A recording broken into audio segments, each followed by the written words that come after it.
Adolfo Hitler subió al poder en Alemania en 1933.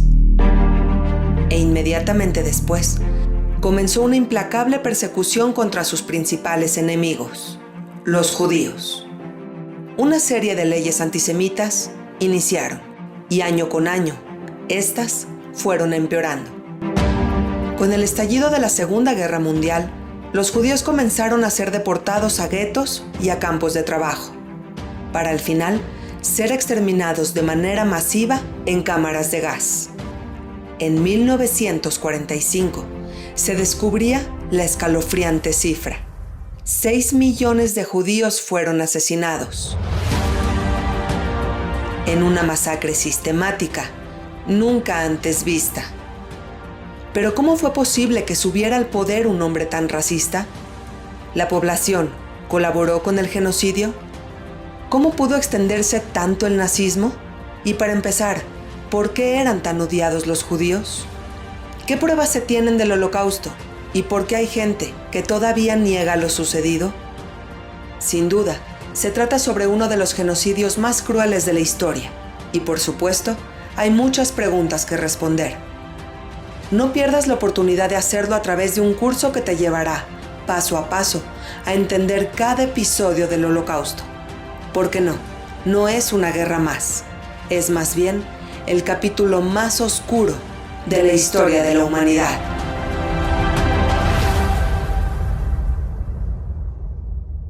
El tema del Holocausto es un tema, es un parteaguas en la historia de la humanidad.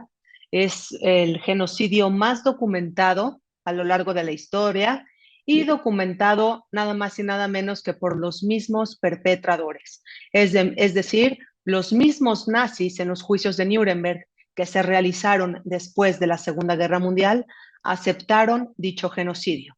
Pero además de ello, había las pruebas pues, por toda Europa, diferentes guetos, campos de concentración, fosas comunes, etcétera, etcétera. Hay un testimonio de un sobreviviente que en alguna ocasión dijo: más que las políticas racistas de Hitler, me molestaron mis vecinos, que de la noche a la mañana hicieron el saludo nazi y se sintieron la raza superior. Esta frase tiene un gran significado, porque locos en la historia, pues podemos encontrar muchos. Podemos mencionar a un Joseph Stalin que implementó gulags, que son campos de concentración en la Unión Soviética, que cobró la vida de mucha gente. Podemos mencionar a Gengis Khan, terrible guerrero de una época más antigua. Es decir, genocidas han existido muchos, pero ¿qué pasó aquí en el tema del Holocausto? Que de pronto toda la población alemana, no es correcto decir toda, sino una gran parte de la población alemana realmente se sintió la raza superior. Creyó el discurso de que debe de existir una sola raza, la raza aria, y determinó quiénes no merecían vivir. ¿Cómo fue esto posible? Eso es lo que vamos a ir descubriendo a lo largo de este curso. Quiero continuar con otra frase, una que nos hace pensar, y dice así: la Iglesia Católica dijo en la Edad Media, no tienen derecho a vivir entre nosotros siendo judíos. Detengámonos ahí, no sigan leyendo, por favor.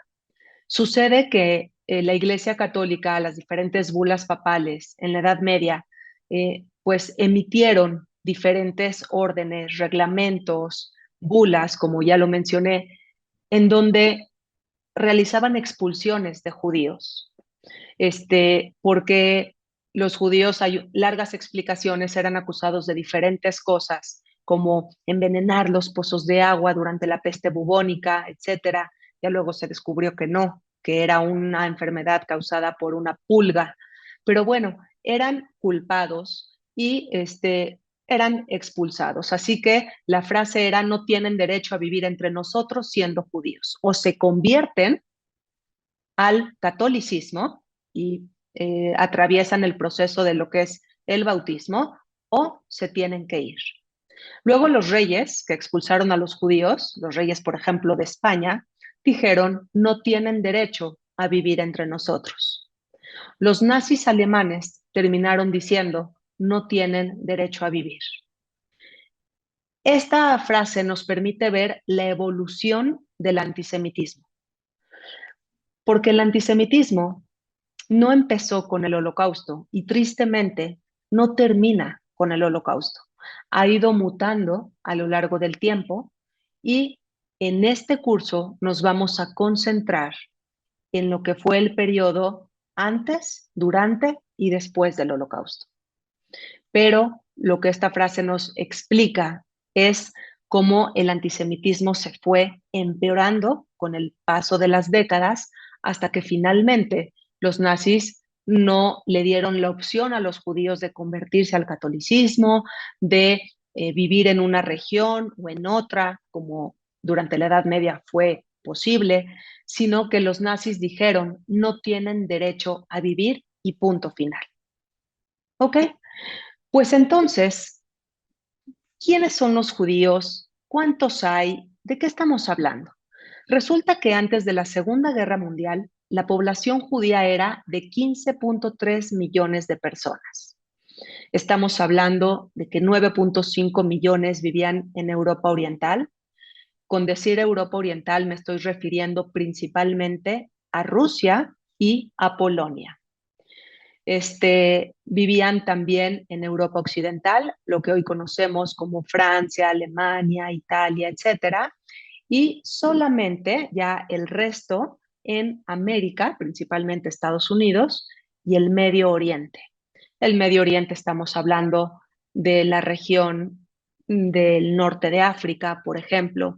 Van a existir algunas comunidades judías importantes en Siria, en Líbano, etcétera, etcétera, que aunque en estos países se están formando después de la Primera Guerra Mundial. A eso vamos ahorita.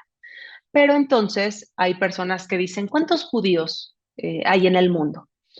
Bueno, hoy en día la respuesta es que la población judía no se ha recuperado a lo que fue el genocidio del Holocausto. Imagínense ustedes, tantos años después, 75 años después del Holocausto, la población judía no se ha recuperado.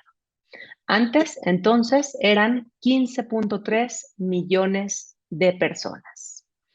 Vamos a ver entonces los antecedentes. ¿Cómo era la Alemania antes de la Primera Guerra Mundial o qué es lo que pasó antes de que empecemos a mencionar a un Adolfo Hitler tan importante en la historia?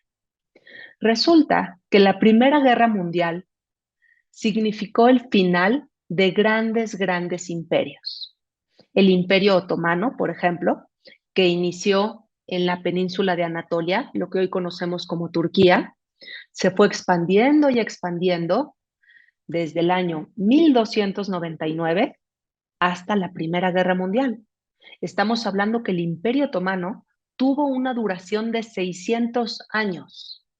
Y bueno, llegó a ocupar parte de Europa, el Medio Oriente y el norte de África. Bueno, hoy países como Siria, un poquito de Hungría, en lo que es el Estado de Israel, los territorios palestinos, un poco de Egipto, etcétera, bueno, formaba parte del Imperio Otomano. Tenemos también que otro imperio cae, que es el Imperio Alemán. Este se va a conocer como el Segundo Imperio Alemán. Por eso, cuando Hitler llega al poder, dice que es el Tercer Reich, es decir, el Tercer Imperio, porque el que existía antes de la Primera Guerra, era el Segundo Imperio Alemán. Otro imperio que se va a desmoronar es el Imperio Austrohúngaro y básicamente se va a deshacer en algunos países, principalmente en Austria y en Hungría. Pero aquí me está faltando un imperio que también llegó a su fin durante la Primera Guerra Mundial. ¿Quién me dice cuál es? El ¿De Imperio cuál? Ruso. Correcto, el Imperio Ruso. Luis, Luis, sé que estás en Perú, así que saludos hasta Perú y qué maravilla, otra gran maravilla del Zoom, que pues nos podamos conectar personas de tantos países. Así es, el Imperio Ruso también llegó a su final. No es que Rusia terminó de existir, sino que va a comenzar de ser un imperio ruso a convertirse en la Unión Soviética. Bueno, pues entonces estos imperios se desmoronan. Ahora, hay que entender qué pasa. Como ya les dije, el Imperio Ruso se deja de ser un imperio, una monarquía y comienza la Unión Soviética con Lenin al mando. El Imperio Austrohúngaro se divide en diferentes países. El Imperio Otomano se desmorona y surgen muchos países. ¿Ok? ¿Por qué? Porque hay nacionalismos internos, porque son diferentes pueblos que están buscando un territorio, autonomía política, etcétera. Pero, ¿qué sucede con el Imperio Alemán? Alemania evidentemente no deja de existir. ¿Qué pasa con Alemania entonces? Bueno, eso es lo que vamos a entender en esta clase.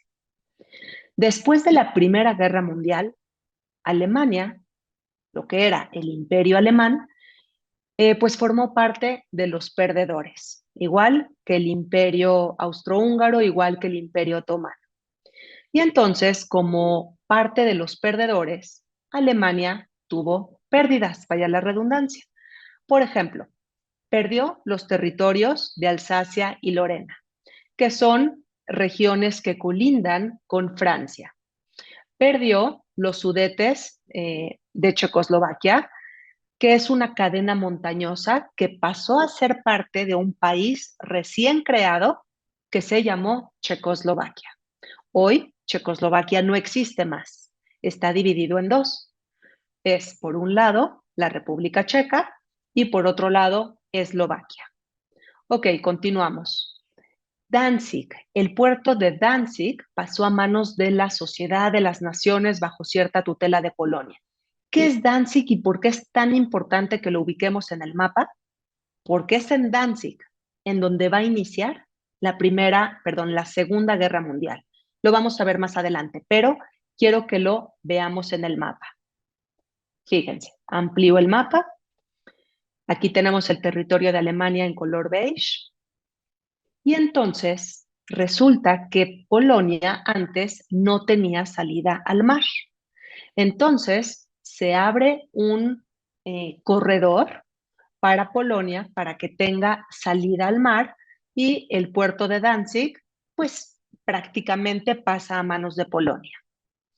¿Qué va a pasar entonces con el territorio de Alemania? ¿Quién activa su micro y me dice en este mapa qué le sucede al territorio de Alemania al abrir el corredor de Polonia hacia el mar?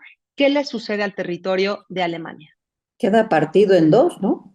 Exactamente, Elizabeth, queda partido en dos. Entonces, Alemania no está contento con esto, no está contenta con esta situación. Polonia, un país que recupera su autonomía después de la Primera Guerra, ya tiene su salida al mar, pero Alemania está verdaderamente golpeada. Perdió en total cerca de 70,000 kilómetros cuadrados, es decir, el 13% de su territorio. Hasta aquí, ¿alguien tiene alguna pregunta? Ok, vamos entonces ahora a las pérdidas económicas.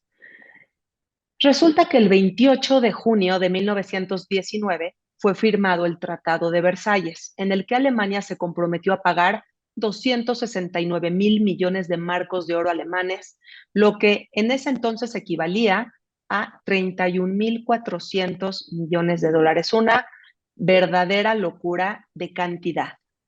Algo muy difícil de pagar, algo que representó para Alemania un verdadero peso económico. Este Tratado de Versalles, como bien lo dice su nombre, se firmó en Francia, en el Palacio de Versalles. Y entonces, esta es una fotografía de aquel día. Se le obligó además a Alemania a reducir el ejército a 100,000 soldados y se les prohibió rearmarse. ¿Por qué? Porque se considera que Alemania tenía la culpa de la Primera Guerra Mundial. La pregunta aquí sería, ¿realmente Alemania era culpable de la Primera Guerra? Y la respuesta es no. La Primera Guerra se forma por otros factores que no vamos a mencionar en este momento, pero a las potencias mundiales de aquel entonces, como Gran Bretaña y Francia, pues se le facilitó y fue de su conveniencia culpar a Alemania. Ok, ¿a quién le tiene que pagar, dice Sandra Arellano, estas indemnizaciones? Principalmente, Sandra, a Francia y a Gran Bretaña. Entonces son penalizaciones económicas bastante importantes. Más, por supuesto, quiero que sumen la humillación a nivel mundial de realizar estos pagos. Aquí podemos ver quién ha estado en el Palacio de Versalles, hermoso por cierto, el famoso Salón de los Espejos, y es ahí donde se firma el acuerdo, el tratado más bien, el Tratado de Versalles. ¿Qué mes, qué año? Junio de 1919. De modo que, si ustedes creyeron que vamos a empezar el curso con el Holocausto y demás, no, porque hay que ir entendiendo qué sucede con Alemania antes de la llegada de Hitler. Ok, Rodolfo, no, por favor, tomen apuntes, ¿de acuerdo? Tomen apuntes, esa es la mejor manera. Ok, señores, entonces, esta es una foto de Woodrow Wilson, presidente de Estados Unidos en aquel entonces, después de firmar el Tratado de Versalles. Bien, dice una frase pues muy básica, que un momento de victoria para uno significa el trago amargo de la derrota para otro. Entonces, en este momento, sí, Estados Unidos está celebrando que la guerra terminó, la primera guerra, estamos hablando, Gran Bretaña lo mismo, puede celebrar, y Francia, que la guerra terminó, que incluso Gran Bretaña y Francia se están quedando con gran parte del Medio Oriente. Como las potencias ganadoras, pues el Imperio Otomano se deshace y se dividen, como si fuera un pastel, el Medio Oriente, Francia y Gran Bretaña. Todavía un poquito también le toca a Rusia. Entonces, es esta parte importante. En 1916 se da el acuerdo Sykes-Picot. Digo, esto no se lo tienen que aprender ahora, solamente lo menciono como cultura general. En 1916 se da el acuerdo Sykes-Picot, en donde autoridades de ambos países, Sykes por parte de Gran Bretaña, Picot por parte de Francia, se reúnen y tal cual con un mapa sobre un escritorio se dividen el Medio Oriente. Por ejemplo, la región del Líbano queda bajo el mandato francés, por eso en Líbano se va a hablar francés en las décadas posteriores. La región que está más abajo de Palestina va a quedar bajo el mandato británico, y así sucesivamente. Se dividieron el Medio Oriente, Francia y Gran Bretaña. Ok, pues sucede que el Tratado de Versalles deja completamente lastimada a Alemania. Ya mencionamos en muchos aspectos. Número uno, en temas territoriales, ya hablamos que perdió Alemania el 13% de su territorio. Ya dijimos que militarmente no se puede rearmar, que el número de soldados no puede exceder a 100,000 soldados, y también tiene que cumplir con penalidades económicas. ¿Ok? Pues quiero que aumenten esta situación y después de esto les pregunto si tienen dudas. Resulta que en 1929 vino la Gran Depresión.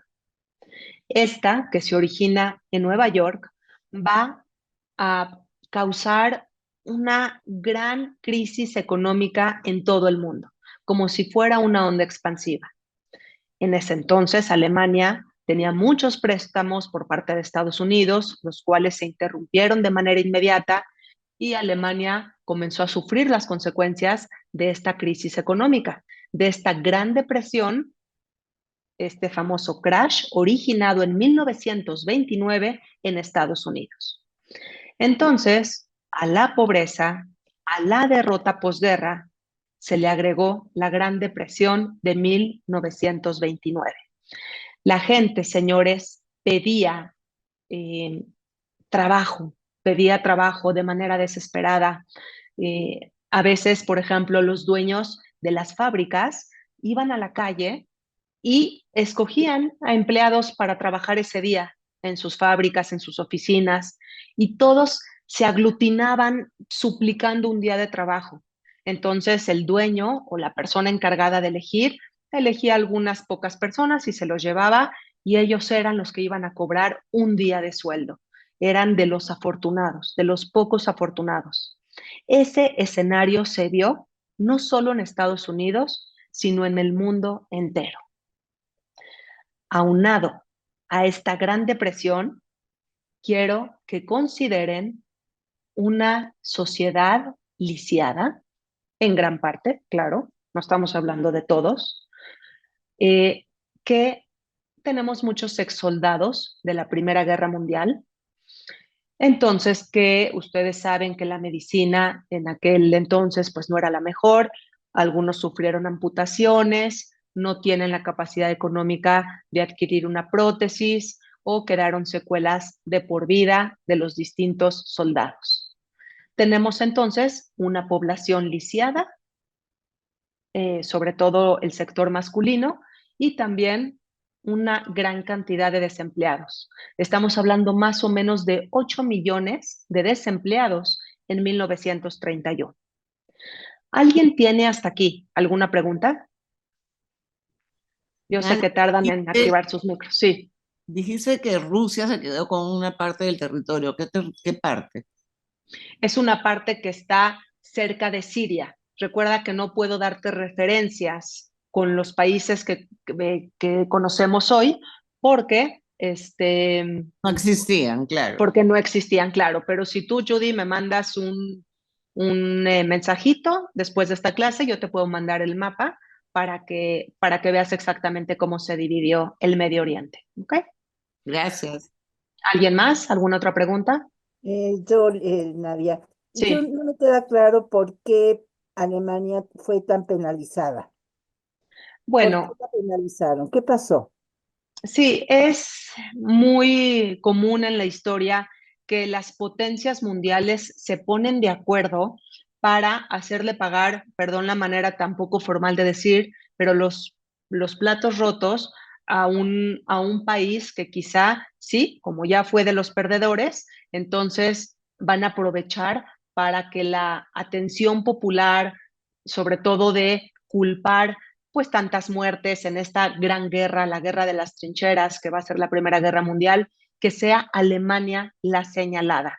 Aunque realmente la guerra explotó por otra situación, ustedes muchos saben, el asesinato de un archiduque por un serbio, así que no tuvo nada que ver Alemania, aunque sí Alemania va a terminar entrando a la guerra y a su vez va a declarar la guerra a otros países y sí, va a ser parte de la Primera Guerra Mundial, pero sí es, Lili, en pocas palabras, la conveniencia de las potencias mundiales de señalar a un culpable. Finalmente, lo que va a importar son las penalizaciones económicas que durante los primeros años se van a cumplir y eso va a provocar que Alemania se hunda todavía más en una profunda crisis económica. ¿Alguien más? ¿Alguna otra pregunta? Ok, pues, ¿qué sucede con Alemania? Porque era el segundo imperio alemán. Entonces, ¿qué sucede? Pues la República de Weimar inicia. Si nosotros vamos a hablar de Alemania entre guerras, es decir, entre el final de la Primera Guerra Mundial y el inicio del nazismo con Hitler cuando sube al poder, que es en 1933, nosotros tenemos que mencionar la República de Weimar. La W se pronuncia como B chica, ¿de acuerdo? Entonces, la República de Weimar, después de la Primera Guerra Mundial, Alemania dejó de ser un imperio y comenzó a ser una democracia por primera vez en su historia. Aquí quisiera que por favor hagamos una pausa y analicemos esto que resulta bastante impresionante. ¿Quién me dice así de rápido, sé que muchos lo saben de cultura general, cuándo fue la Revolución Francesa? ¿En qué año? 1789. 1700, exacto, 1789. Quien viene de otros cursos que han tomado conmigo, les doy el tip, que se acuerden siempre, que es 7, 8, 9, consecutivo. Ese es el año de la Revolución Francesa, ¿de acuerdo? Bueno, pues este año se instaura un sistema más democrático en Francia, porque la gente está harta de una monarquía que gobiernan en los palacios, muy lejos de las problemáticas reales que vive la población. Entonces se levantan en una revolución y buscan una democracia.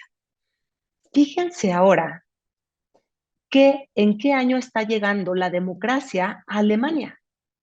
Realmente tarde en la historia. ¿Por qué? Porque en 1789 es Francia quien va a inaugurar este sistema democrático. Y luego, a lo largo de todo el siglo de 1800, diferentes países van a ir cambiando sus medidas sus maneras de gobernar, sus medidas políticas por sistemas más democráticos. Pero entonces empieza el siglo XX y Alemania sigue siendo una monarquía. Y es que sí, recuerden que estábamos hablando del Segundo Imperio Alemán. Y en el imperio gobernaba no un rey, pero sí un Kaiser, que simplemente es lo mismo que un rey, pero es la manera alemana en la que se le llamaba al rey. Lo importante de esto es que era una manera absoluta de gobernar.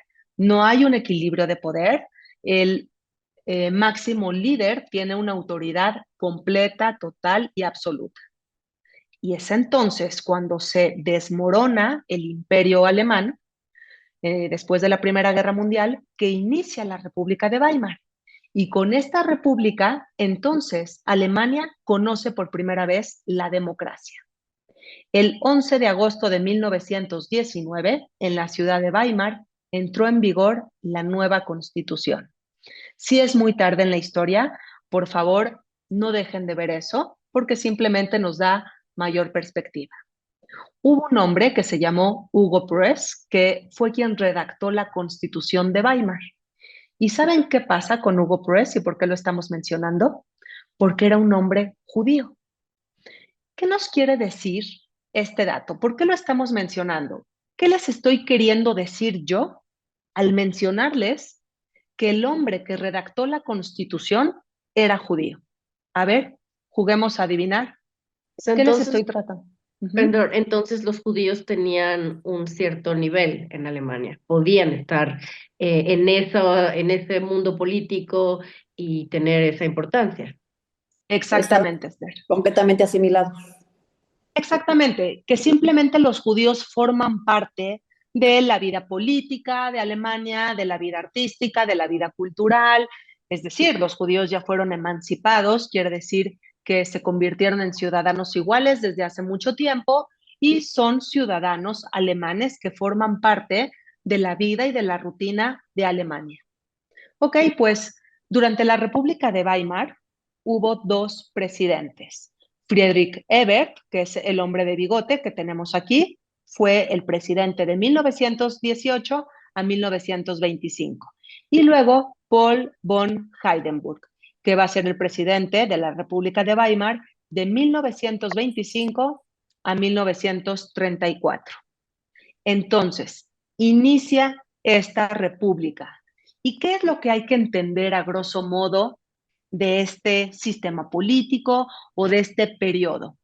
Bueno, pues estamos después de la Primera Guerra Mundial y como lo mencioné, hay muchísima crisis económica. Señores, la crisis económica va a provocar que hayan golpes de Estado. ¿Por qué? Porque la gente tiene hambre, la pasa mal, creen que los gobernantes son los culpables, entonces quieren o intentan instaurar nuevos métodos, nuevos caminos, nuevos poderes, así que tenemos, incluso se llega a hablar de más de 20 golpes de Estado en el periodo de 1918 a 1923. No quiere decir que hayan sido exitosos, sino que han sido intentos de golpe de Estado. También hay una desconfianza total. porque abundan los partidos políticos y por lo tanto abunda el espionaje. Al haber espionaje, entonces uno nunca sabe con quién está hablando y es tanto el fervor político que si yo expreso mi opinión política me puede costar la vida, porque qué tal que la estoy expresando con una persona de otro partido político. Entonces, la gente trata de no hablarse unos entre otros y realmente es un momento de caos. Hay un periodo pequeño en el que la economía mejora. Estamos hablando de 1924, entre 1924 y 1929, que gracias a Gustav Stresemann mejora la economía en la República de Weimar. Él sentó las bases de la democracia alemana, me refiero a la República en general. Este periodo sentó las bases, pero luego cuando llega la crisis económica de 1929, volvemos a lo mismo, a golpes de Estado, a crisis económica y a desconfianza social. Entonces, este hombre que se dedica a la economía de Alemania mejora por un tiempo, pero luego la crisis de 1929 es como un tsunami verdaderamente poderoso que va a arrasar muchas economías, si no es que todas las economías del mundo. ¿Ok? No, Esther, Stresemann no fue presidente. Se encargaba de la parte económica de Alemania. Ok, señores, esto es lo que vamos a decir de la República de Weimar. ¿Alguien tiene alguna pregunta? Nos queda claro que hay dos presidentes en este periodo, que todo es caos, que hay crisis económica. Es muy importante que entendamos en esta parte todas estas dolencias que tiene Alemania después de la Primera Guerra Mundial. Las penalizaciones económicas, las pérdidas territoriales, los golpes de Estado, etcétera. Incluso la gente lisiada, la gente deprimida por haber perdido la Primera Guerra. ¿Ok? Pregunta para ustedes. ¿Pelearon soldados judíos defendiendo a Alemania en la Primera Guerra Mundial? Sí. La Sí. respuesta lógica Sí. nos hace decir que sí, ¿cierto? ¿Ok? Pues efectivamente, como hace rato lo dijimos, los judíos formaban parte de la vida de Alemania en todos los aspectos. Y al ser ciudadanos alemanes, tienen que cumplir con el servicio militar, como es la obligación de cualquier ciudadano alemán. Ok, entonces, esta fotografía es uno de los tesoros fotográficos que vamos a tener a lo largo del curso. Vean, es un batallón, son soldados judíos durante la Primera Guerra Mundial. Aquí dice, de hecho, el año 1916. Ahorita voy a acercar la foto, fíjense. Y en hebreo dice la palabra Hanukkah. Hanukkah es esta festividad judía que celebran los judíos año con año. Normalmente cae en el mes de diciembre. Siempre tenemos que estar coincidiendo con Navidad. Y entonces, de hecho, hay muchos dibujos muy bonitos en donde está en este aspecto de fomentar la tolerancia, el respeto por todos, etcétera. Vamos a decir, el árbol de Navidad y la Hanukkah. Nada más por cultura general, ¿qué celebra esta festividad?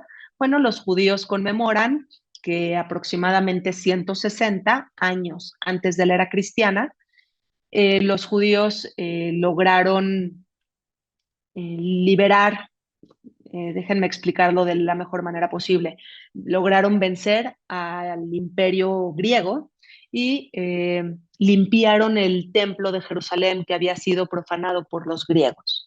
Así que se recuerda esta festividad prendiendo un candelabro, que es un candelabro similar al que había en el templo de Jerusalén, y entonces es una festividad que se conmemora hasta el día de hoy.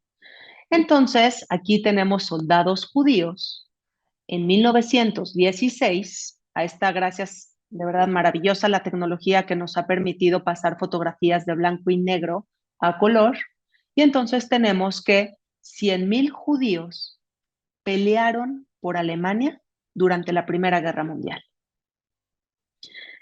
Quiero que lo dimensionen porque es el mismo país que 20 años después va a fabricar para ellos un genocidio.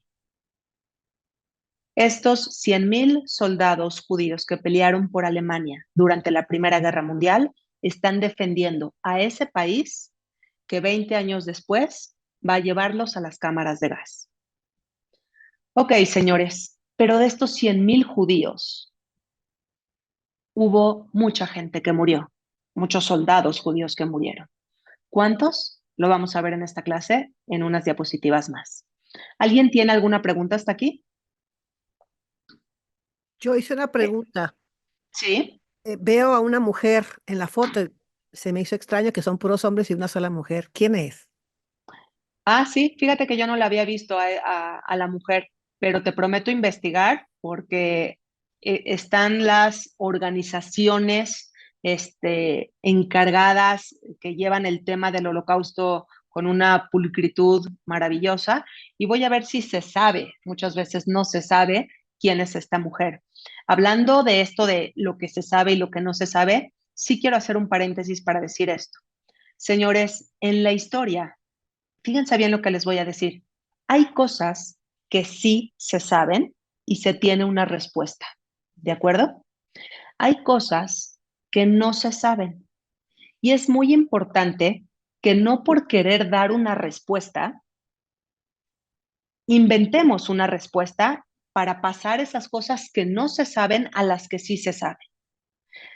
Como personas que estamos estudiando, tenemos que aceptar que simplemente hay cosas hoy en día que no se saben, ¿de acuerdo?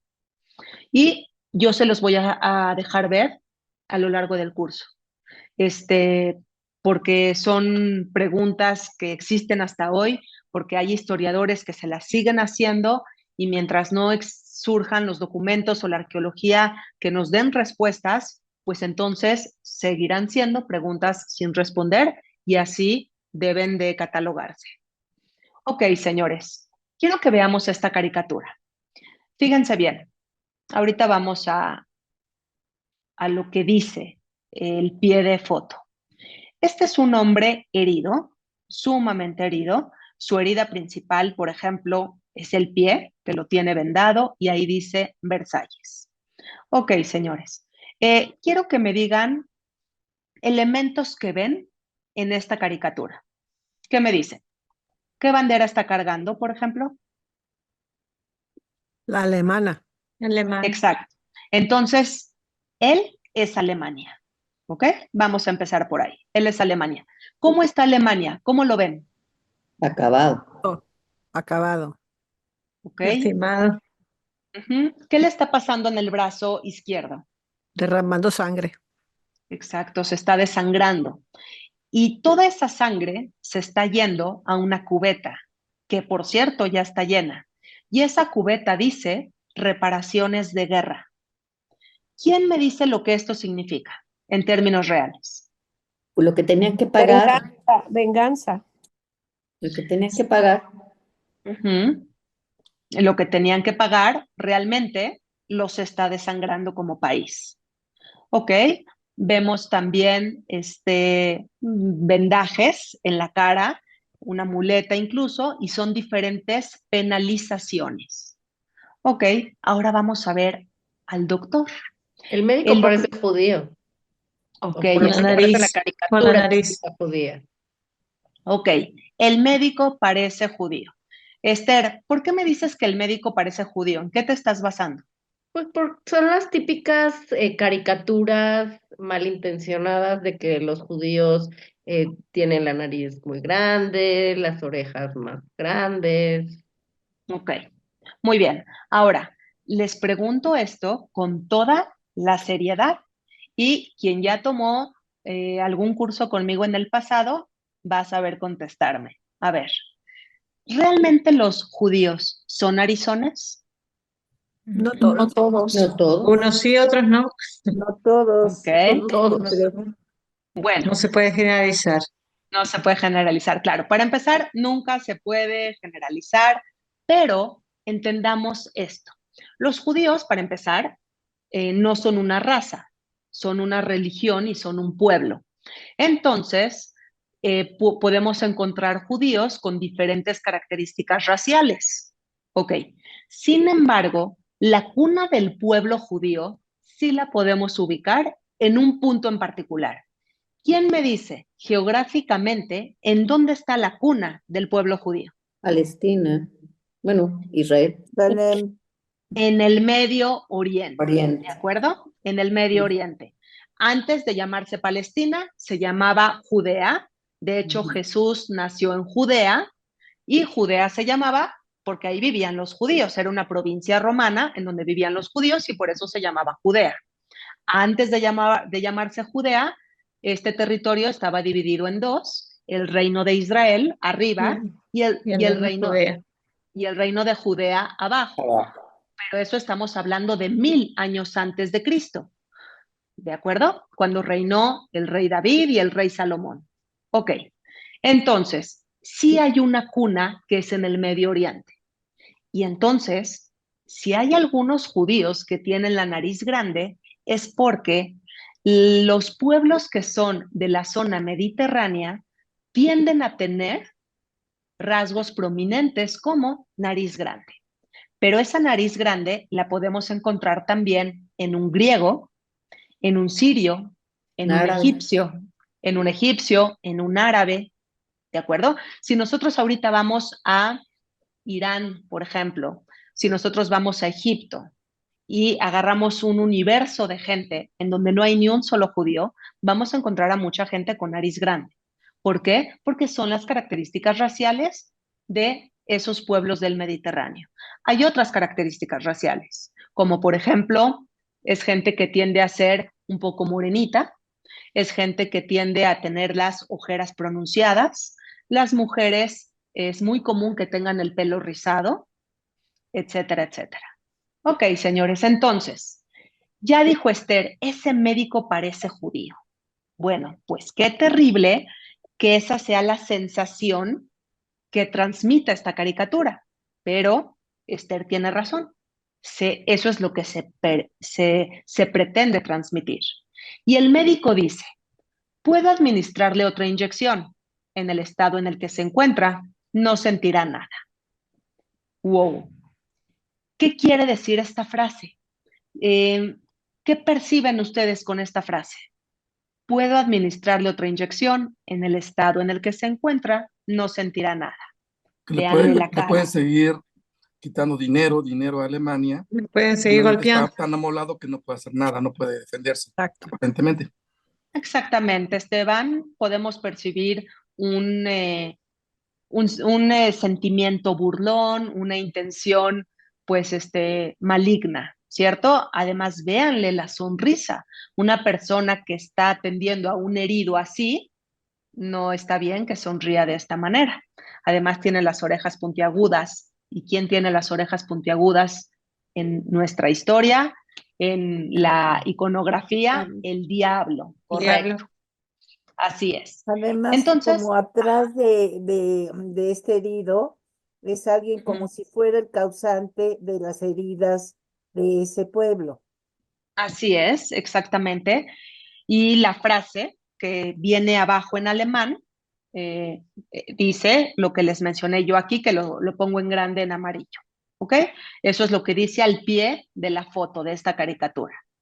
Bueno, pues aquí nos están sugiriendo que los judíos algo tienen que ver con esta manera tan trágica de cómo la está pasando Alemania. Pero luego las caricaturas ya van a ser mucho, mucho más gráficas.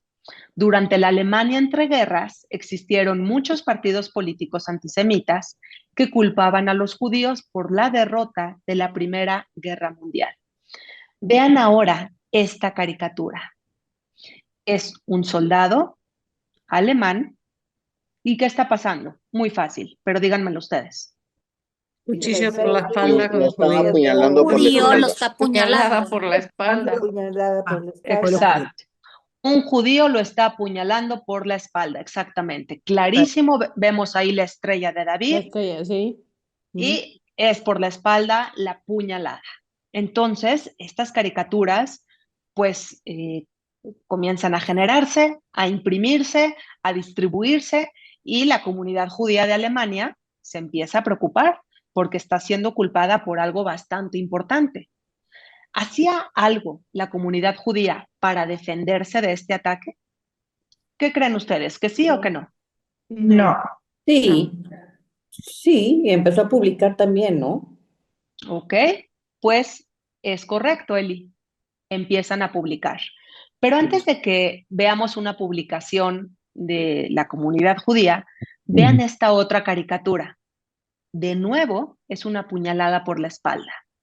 Y tenemos a una mujer, otra vez, orejas muy grandes, nariz muy grande, tenemos la estrella de David en el gorro, y va a apuñalar a este soldado alemán por la espalda.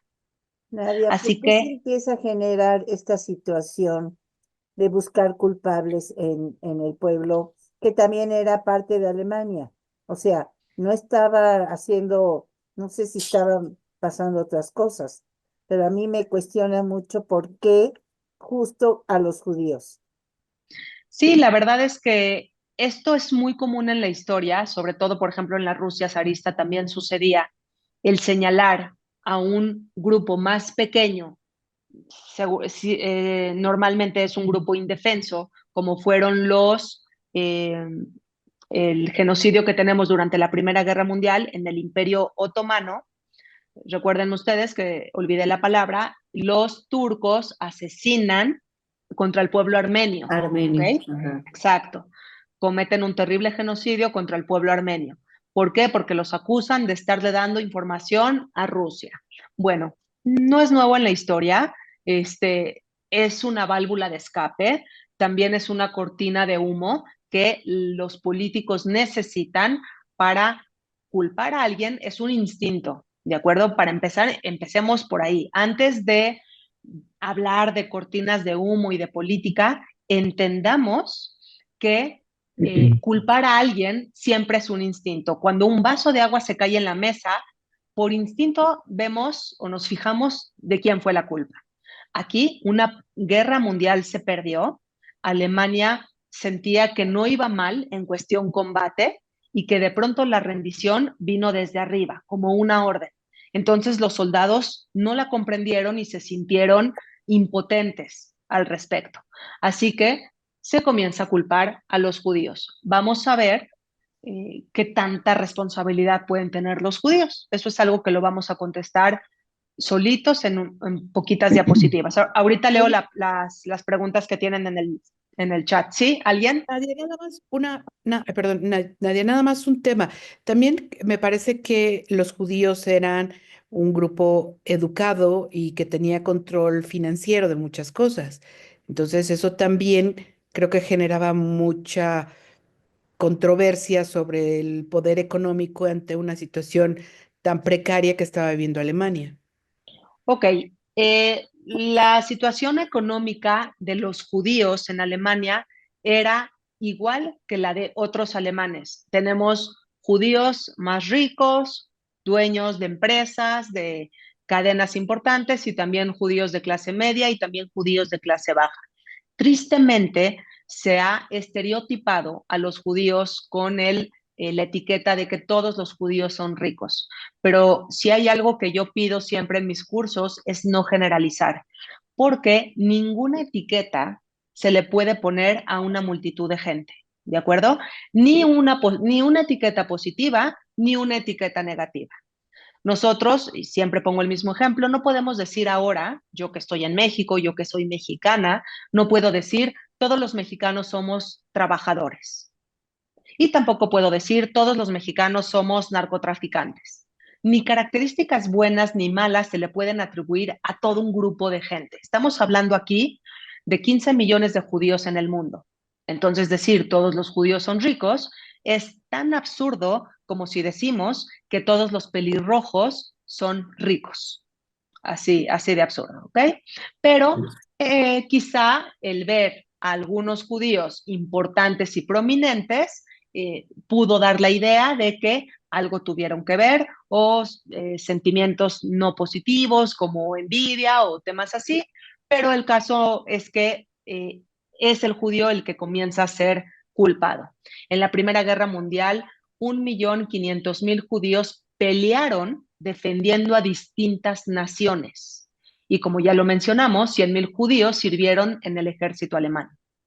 Es decir, que tenemos a soldados judíos franceses defendiendo a Francia. Y tenemos a soldados judíos turco-otomanos defendiendo a Turquía. Y tenemos así soldados judíos estadounidenses peleando por Estados Unidos, etcétera, etcétera.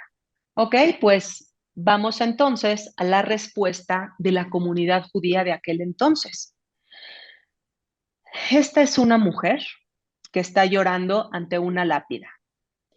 Y en la imagen, ya traducido en español, podemos leer lo siguiente. 12.000 soldados judíos murieron en el campo de batalla en honor a la madre patria. Este es un folleto publicado en 1920 por veteranos judíos del ejército alemán en respuesta a las acusaciones de falta de patriotismo. Entonces, la mujer no es nadie en particular, es cualquier madre de un soldado o cualquier esposa que llora a su esposo caído en la guerra, y el número 12.000, porque son 12.000 soldados los que perdieron la guerra, 12.000 soldados judíos los que perdieron la vida defendiendo a Alemania. Así que una respuesta sí hubo. Sin embargo, tenía mucho más impacto la culpa que se le estaba generando hacia los judíos en caricaturas como esta. ¿Preguntas hasta aquí? Entonces fueron 12.000 soldados judíos que pelearon y que murieron en la Primera Guerra Mundial. Fíjate bien la cifra. Fueron, te la voy a, nos vamos a ir de grande a chico.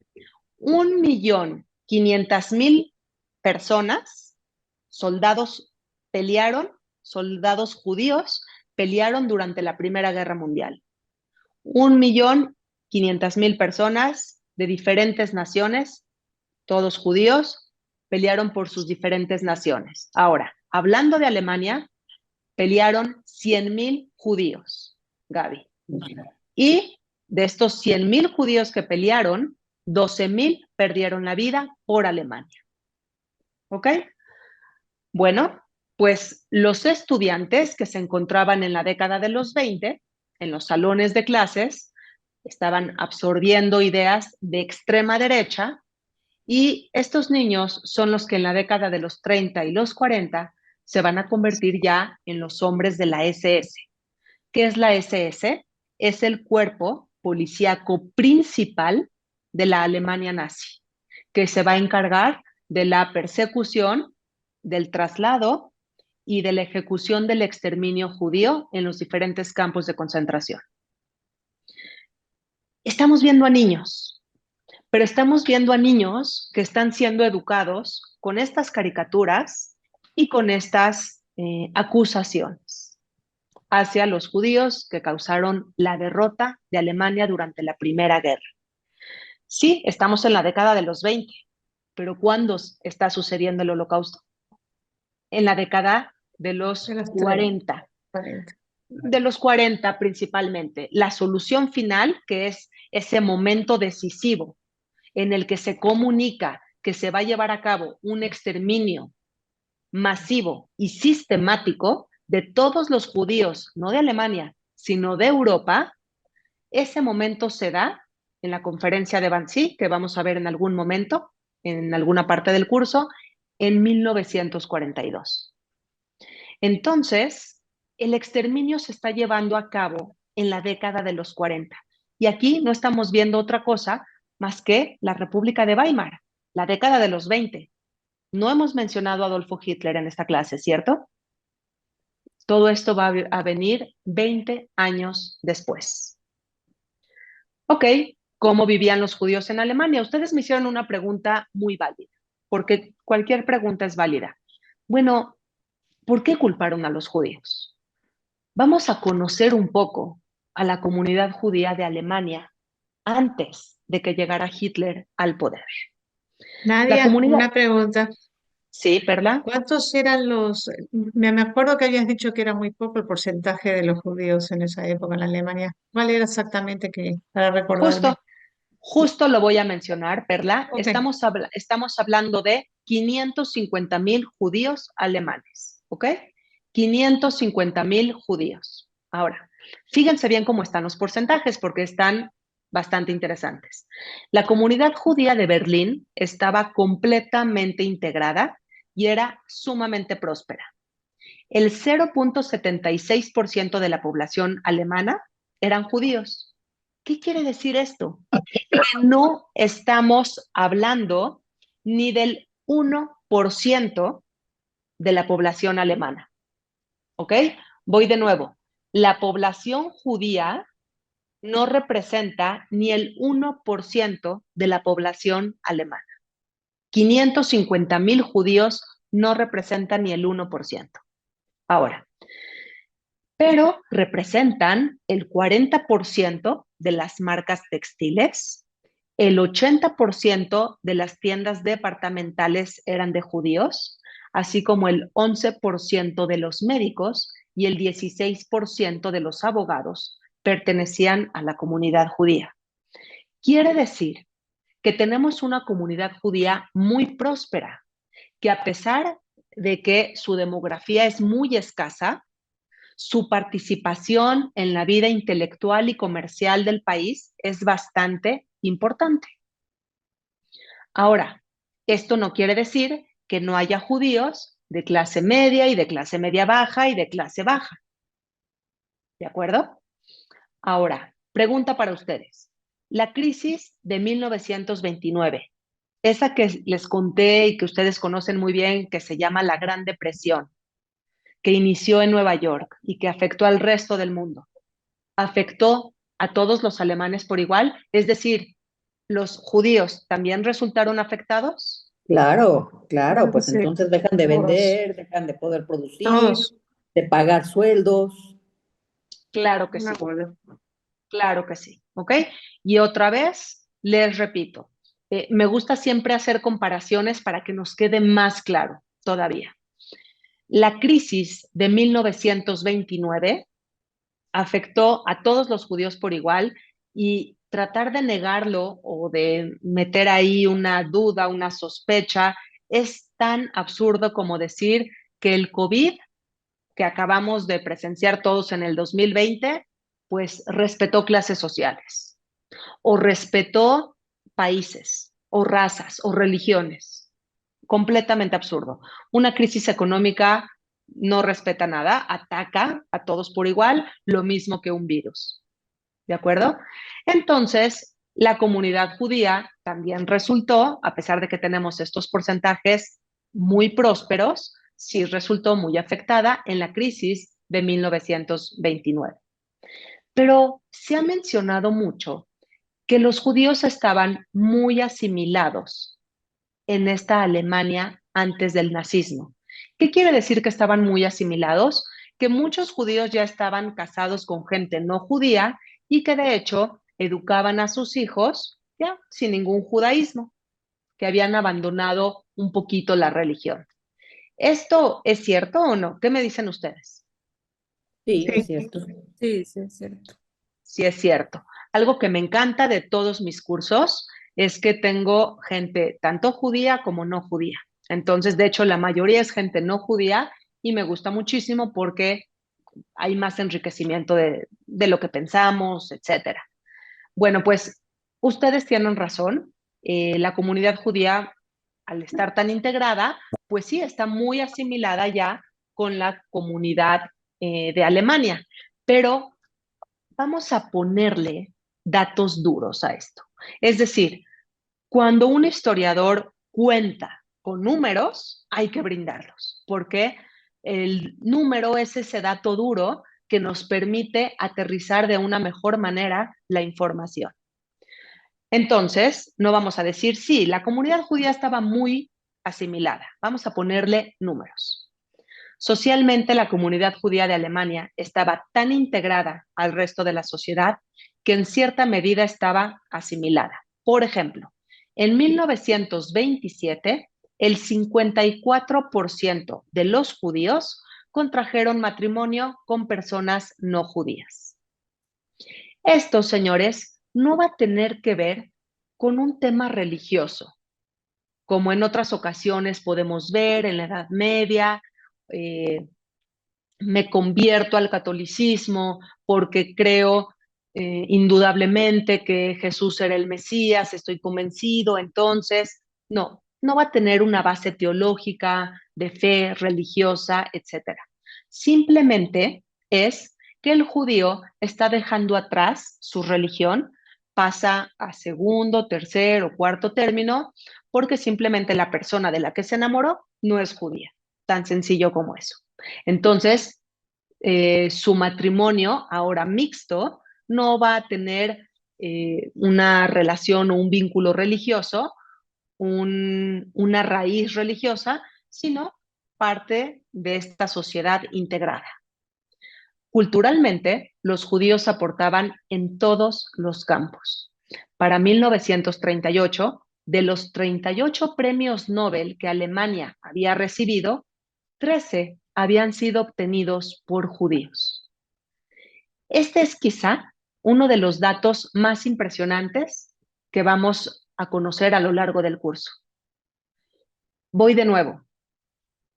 Los 38 premios Nobel que Alemania había obtenido en 1938, 13 habían sido obtenidos por judíos. Este dato es muy loco si volvemos a considerar que los judíos son menos del 1% de la población. ¿Se dan cuenta de esto? Muy interesante. Menos del 1% de la población, pero obtienen 13 premios Nobel de 38. Bueno, lo que simbolizaba un número muy alto, como ya lo dijimos, tomando en cuenta que representaban menos del 1% de la población. Un alemán judío prominente, como bien saben ustedes, es Albert Einstein. Ok, señores, hablamos entonces de la comunidad judía y de cómo vivían. ¿Alguien tiene alguna pregunta?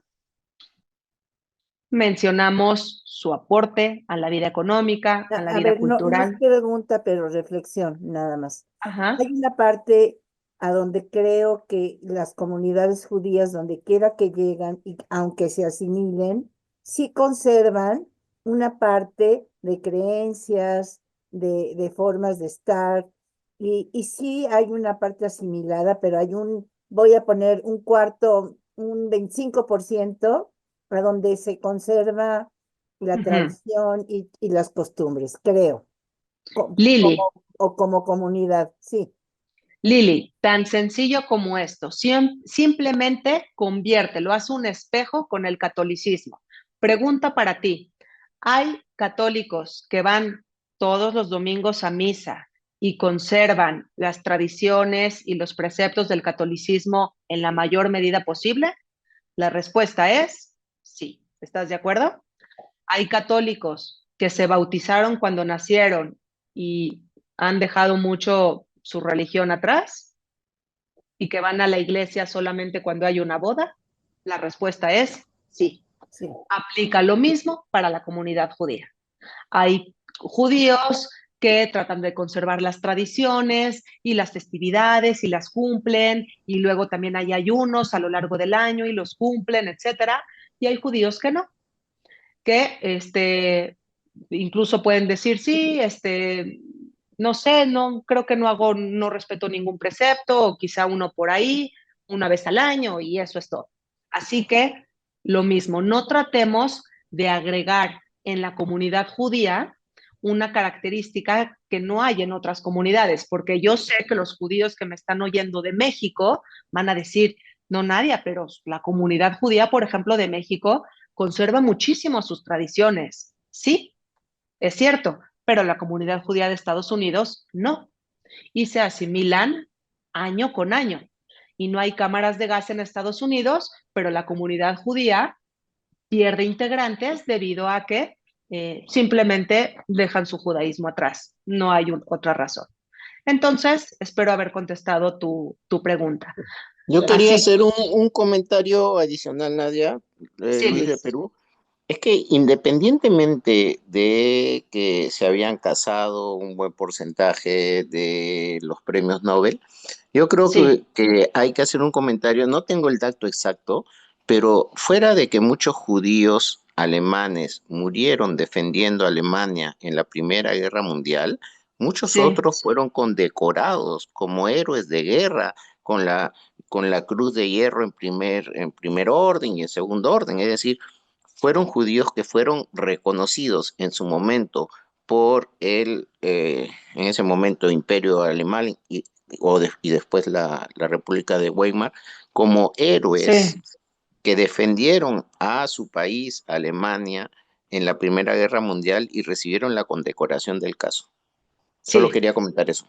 Sí, sí, 100%. Y tenemos judíos, otra vez, vuelvo a lo mismo y van a decir, nadie estás tratando de disolver, pero tenemos soldados importantes judíos en la Primera Guerra Mundial dentro del ejército alemán y tenemos soldados básicos, capos, nada especial. Es decir, tenemos judíos ricos, judíos de clase baja, tenemos judíos que conservan sus tradiciones, judíos que se casan ya con personas no judías y no les interesa nada la religión, etcétera. ¿Por qué? Porque estamos hablando de una multitud, de 550,000 personas. Y al hablar de 550,000 personas, estamos hablando de algo heterogéneo. Eso significa distintas características. Señores, en la Primera Guerra Mundial pelearon 1,5 millones de judíos y murieron 140,000 personas representando a diferentes naciones. Estoy hablando de judíos, 140,000 judíos, ya que desde que los judíos fueron emancipados a lo largo del siglo XIX, ¿qué quiere decir emancipados?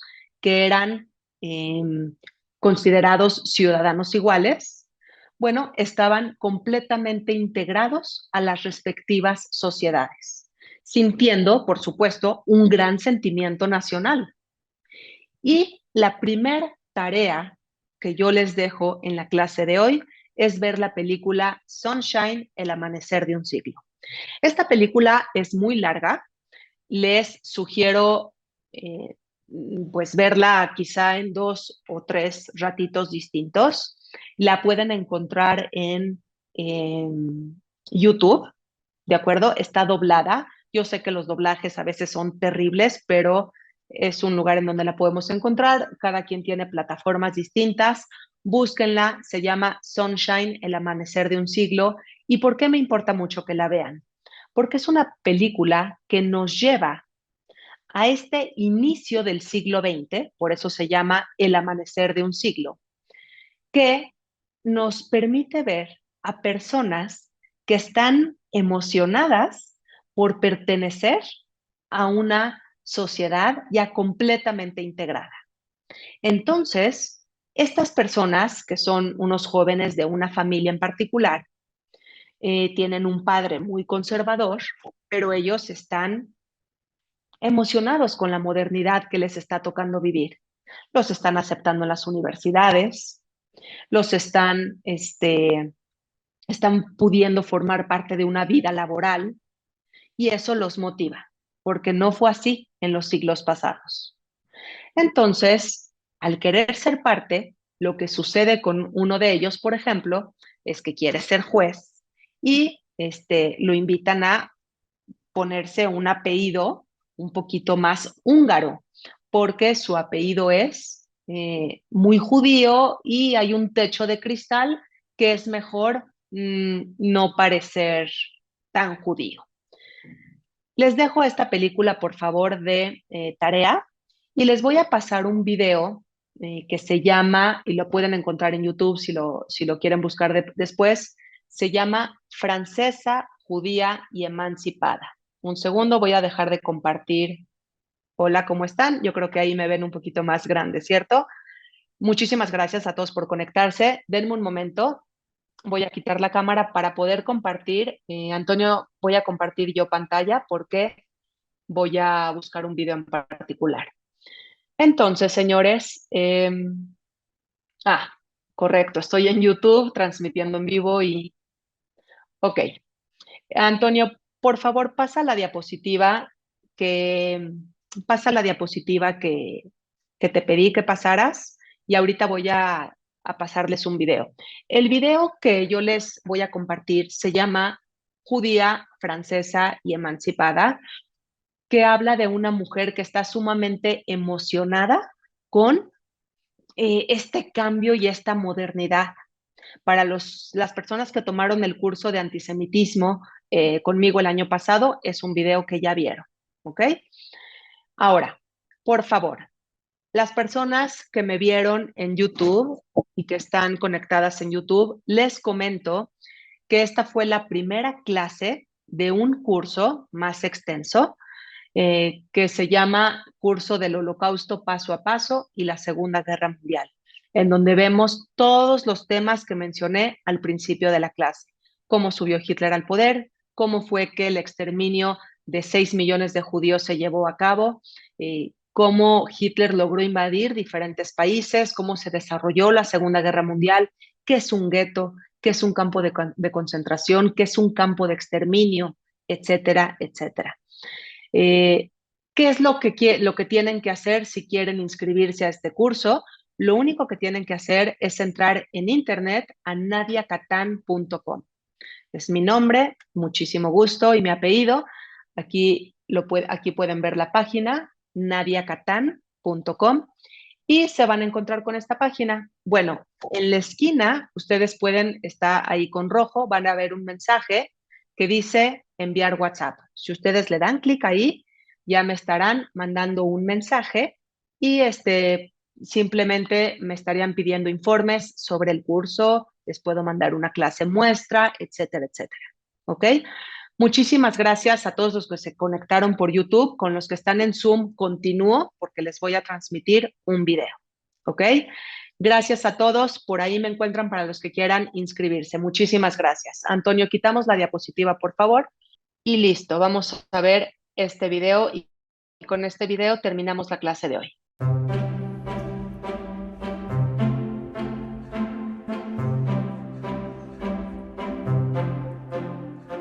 El día de hoy, una persona me preguntó si me gustaba ser judía. Y la respuesta es que simplemente no lo sé. Es decir, nací siendo judía y no sé en qué medida lo he padecido o lo he disfrutado. Más que mi religión, mi judaísmo es mi forma de vida y nunca me he detenido para cuestionarlo.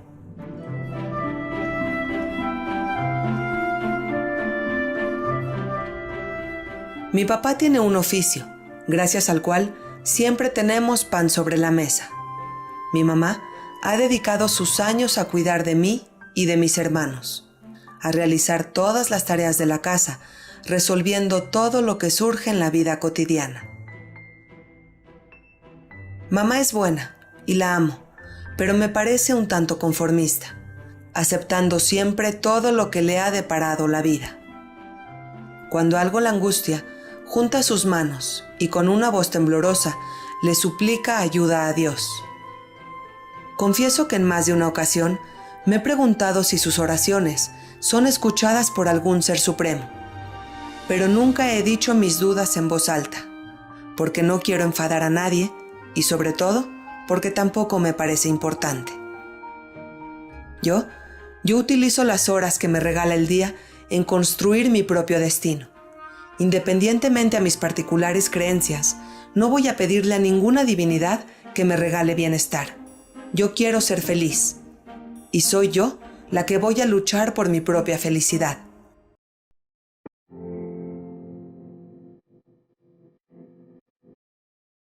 Empezaré por estudiar botánica. Ahora las universidades están abiertas también para los judíos. Y yo siempre he sido una fiel amante de la naturaleza y ya es hora de convertirme en una experta. Mi mamá tiene mucho miedo que esta modernidad me haga olvidar mi origen y mis raíces. Y en cambio yo yo siento una enorme piedad por ella. Nunca pudo explorar sus pasiones o sus capacidades. Morirá sin saber cuál era su talento. Morirá sin explotar su potencial. Ella siempre ha sido buena con los idiomas y con el liderazgo. Pero da igual. Nadie aprovechará sus talentos desconocidos, porque ni siquiera ella tuvo la oportunidad para descubrirlos. Yo sin duda quiero algo más. No sé qué me depara el futuro, pero lo quiero investigar. Mi padre está muy molesto por esta nueva apertura social. Dice que las generaciones jóvenes están perdiendo los valores morales y que si seguimos así, nuestro judaísmo va a diluirse en esta sociedad llena de perdición y de libertinaje. Mi padre culpa a aquel Napoleón Bonaparte. Dice que gracias a que él derribó las puertas del gueto, se perderá una religión milenaria. Yo, en cambio, pienso que somos muy afortunados en poder demostrar que los judíos somos útiles y muy capaces, que podemos y merecemos ser ciudadanos iguales. Me despido. Es hora de irme a la universidad. Soy una ciudadana francesa del siglo XIX y estoy ansiosa de saber todo lo que puedo lograr. No sé si ser judía me gusta o me disgusta. Y la verdad, me da igual. Las puertas están abiertas y yo me quiero asomar. Hay un mundo allá afuera y sin duda lo voy a explorar.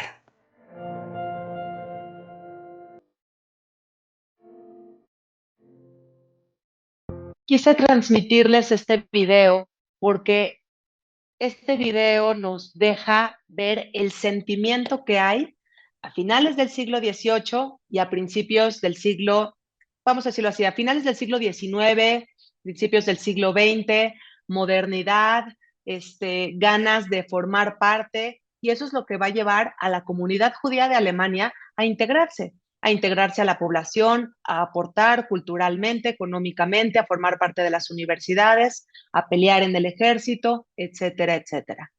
¿Qué es lo que sucede? ¿Cómo es que llega Hitler al poder? Bueno, pues eso lo vamos a ver en próximas clases. Señores, muchísimas gracias a todos por conectarse hoy. Bienvenidos a esta su primera clase. Espero que disfruten el curso. Estoy verdaderamente emocionada de compartir con ustedes. Gracias a todos por conectarse. Que Dios los bendiga. Nos vemos la próxima semana. Cuídense mucho.